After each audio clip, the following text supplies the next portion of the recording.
Hello, this is The Briefing. I'm Sally Bundock. Our top story.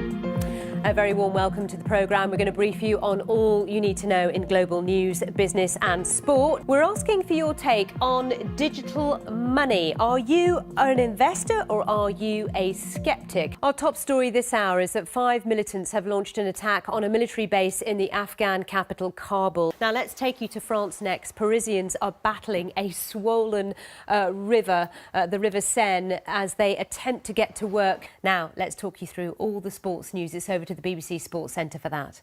It is a long-standing cause of holiday angst, the inability to get hold of a sunbed near the pool. Hello, this is your business briefing. I'm Sally Bundock.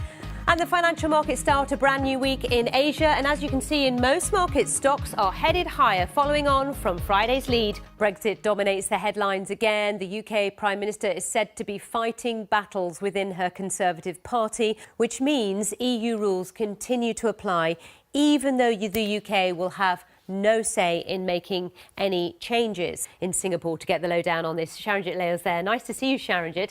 So just tell us more about this. This is quite a shift in policy in Australia.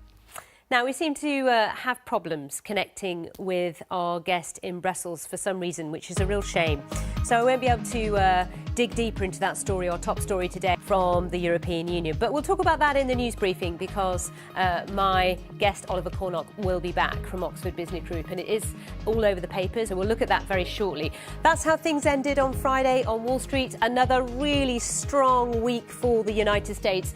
In Asia, we're seeing a bit of a mixed session. So basically, stocks rallying across Asia, really, apart from Hong Kong, as you can see, building on this year's very, very strong start. Let's have a look at the next screen, because, of course, commodities always very much in the news. If we can bring it to you, I'm hoping. Yes, we've got it. Look at that. Brent crude above $70 a barrel, or commodities like oil and the impact that will have on the global economy. A lot of talk about that in Davos last week, where I was. I'll see you in a moment for the news briefing. And a student spots that. I love that. It's quite funny, isn't it? But at the same time, it just goes to show the risk of all these devices we're wearing and just the information it's putting out there. Now, are you an IKEA fan?